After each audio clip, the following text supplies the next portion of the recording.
In Summoner's Rift, getting the first turret is a great way to give your team a head start. On top of the turret space gold, your team also gets a 300 gold bonus that is distributed to nearby players. Because of this, pro teams tend to put great emphasis on securing this objective, either to start snowballing or to stay even in a game where their composition has to scale. One of the ways teams try to get first turret is to use what's called a delayed lane swap. Basically, a lane swap that happens later on in the game instead of at the beginning. Let's take a closer look. In most situations, you will see teams swap lanes when they're losing one of the side lane matchups, usually bot lane. Instead of staying under turret and accepting a possible dive, teams will swap their bot lane duo to the top lane for a chance to get first turret. In this example, UOL are losing the bot lane matchup against Cloud9 as Twitch has a relatively weak laning phase. The team initiates a swap, ganks Riven, and gets the first turret. They even manage to save their own turret down bot with a teleport from exile.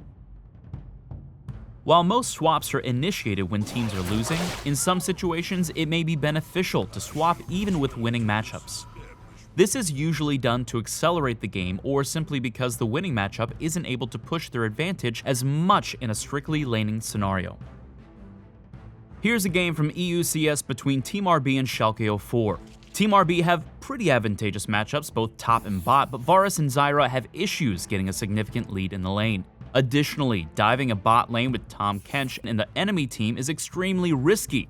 Team RB choose to initiate a swap. They end up getting the first turret and even successfully defend their own down bot lane with Gangplank's ultimate, his roam, and then Kennen holding the lane. Besides specific matchup scenarios, there are also certain champions that excel in giving tempo advantages in order to execute a great turret-taking lane swap. Tahm Kench, for example, can be very deadly with post-level 6 lane swaps. He can use Abyssal Voyage to quickly bring himself and a teammate up top, surprising the enemy top laner in a sudden numbers disadvantage. Considering ending the laning phase in Abyssal Voyage, there it is. They're pulling the trigger. Can they get the kill down on Screwbait very quickly? Yes, they can. The Venomous Bite comes in for that quick kill, and Alex now called out. Even if it doesn't net a kill, the time advantage over the enemy bot lane can be enough to get first turret. Rumble is another strong lane swap pick.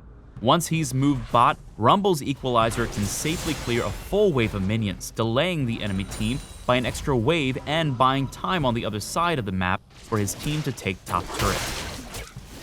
Red team's turret. We hope you guys enjoyed this short overview of how teams use delayed lane swaps to secure first turret. Stay tuned for more breakdowns in the future.